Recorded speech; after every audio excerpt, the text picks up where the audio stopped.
تدفعني نحو العليا والكون الواسع. تو میں آپ کو دو چیزیں بتاتا ہوں جن کو اگر آپ ذہن میں رکھیں گے نا تو انشاءاللہ دماغ یعنی جن چیزوں پر عمل کریں گے دماغ سیٹ رہے گا. نمبر 1, نیند میں کبھی کمی نہ ہونے دو. بھائی نیند کیا کرنی ہے؟ ایسی کی تیسی جو مرضی کام اہم سے اہم رہ جائے, پہلے کیا ہے؟ نیند مکمل ہو.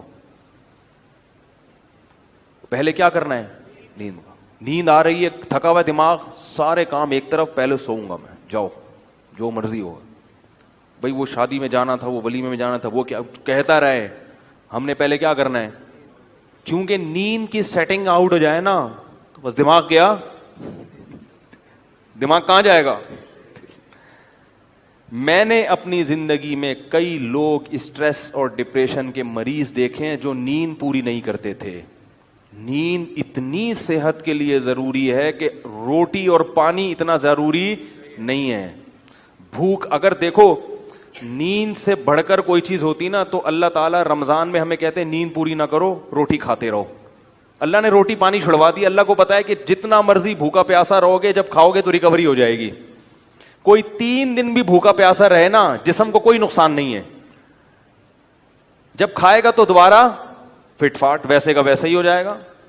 لوگ 1 ہفتہ بھی بھوکا پیاسا رہتے ہیں, کوئی بیماری پیدا نہیں ہوتی. کمزوری ہوتی ہے وقتی, جب کھائیں گے پیئیں گے دوبارہ فریش ہو جائیں گے.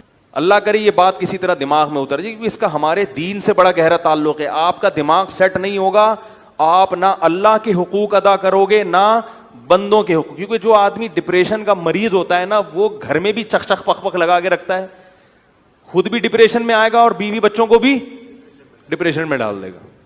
بد اخلاق, نبی صلی اللہ علیہ وسلم نے کیا فرمایا؟ قیامت کے دن سب سے زیادہ میرے قریب وہ ہوگا جس کے اخلاق سب سے اچھے ہوں گے.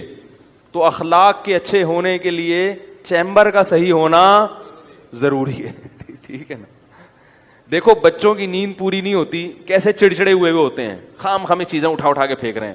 اور جب بچہ رات کو اچھی طرح سو کے صبح اٹھتا ہے, کیسا خوشی خوشی پھر رہا ہوتا ہے, حالانکہ صبح کے وقت اس نے کوئی اخلاق پر بیان نہیں سنا ہوتا. جب اندر سے سیٹ ہوتا ہے نا انسان تو خود بخود خوش مزاج ہوتا ہے, وہ ہر چیز میں دل لگتا ہے اس. تو اخلاق تو دین کا بہت بڑا حصہ ہے نا.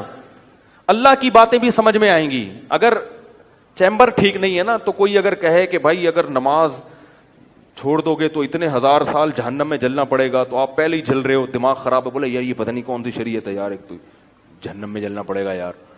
اندر سے نا یہ ایسی ایسی باتیں کرے گا, کیونکہ اندر سے ویسے ہی خوش نہیں ہے, اوپر سے جہنم کی وعیدیں, تو اور اسٹریس میں آ جاتا ہے وہ کہ یار یہ کیا ہوا یار, ایک نماز چھوڑنے میں اتنے یہ کیا ہوا یار. تو بجائے یعنی دین سے بھی دور ہوگا. تو پہلی چیز کیا ہو گئی؟ بولو بھائی, نیند. نیند پوری کرنے کا مطلب یہ نہیں ہے کہ پوستیوں کی طرح سویا کرو, یہ مطلب نہیں ہے. یہ کیا مطلب ہے وہ میں ابھی بتاتا ہوں. دوسری چیز کیا ہے؟ دوسری چیز ہے ٹینشن نہیں لینی. ٹینشن نہیں لینے کا مطلب یہ نہیں ہے کہ آپ کو کبھی ٹینشن ہوگی نہیں. ہے تو دنیا میں کوئی ایسا شخص ہے ہی نہیں جس کے سارے کام صحیح ہو رہے ہوں. اس پر تو ایک مستقل بیان ہے میرا کہ دنیا میں یعنی انسان جو ہے نا ڈپریشن کا علاج کیا ہے. تو میرے 3-4 بیانات ہیں, وہ آپ تفصیل سنیں. میں ابھی مختصر ایک بات بتا رہا ہوں کہ دیکھو دنیا میں ساری چاہتیں کسی کی بھی پوری نہیں ہوتی. یہ تو ہو ہی نہیں سکتا کہ آپ جو چاہیں وہ ہو جائے. لوگ وزیر اعظم بنتے ہیں, جیل میں چلے جاتے ہیں. حقیقت ہے یہ. کہاں کہاں انسان پہنچتا ہے, پھانسی کے پھندوں پہ لٹک جاتے ہیں, اور معلوم نہیں کیا کیا ہوتا ہے. تو ساری چاہتیں نہیں پوری ہونے والی ہیں آپ کی. تو اب حل کیا ہے اس کا کہ بھئی ہر خواہش پوری کرو, یہ تو ہو نہیں سکتا. تو بھائی سمجھوتا کر لو. کیا خیال ہے؟ جب بھی کوئی مصیبت آئے پہلے تو کوشش کرو مصیبت نہ آئے. اپنی حماقتوں ایسی کام نہ کرو جس سے ٹینشن والا معاملہ پیدا ہو. میں نے بتایا تھا نا جمعے کے بیان میں, لڑکیوں سے دوستی لگانا, یہ چیزیں آپ کی ٹینشن میں اضافہ کریں گی, کمی نہیں کریں گی. حقیقت ہے یہ. تو یہ چرس پی رہا ہے, چرسیوں میں اٹھ رہا بیٹھ رہا ہے. چرس پینے سے ٹینشن بڑھتی ہے, کم نہیں ہوتی. جب نہیں ملے گی تو پاگل ہوگا نا.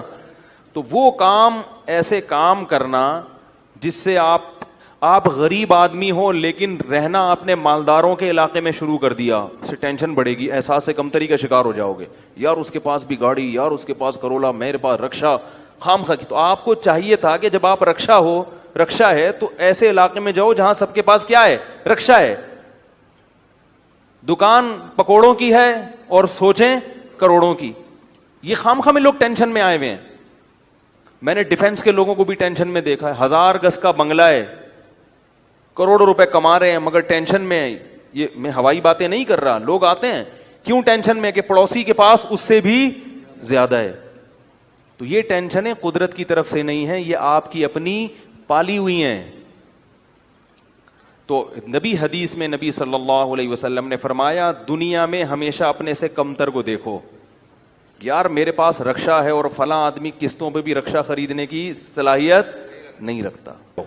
جو چیز اختیار میں نہیں ہے اس کی ٹینشن لینا حماقت ہے.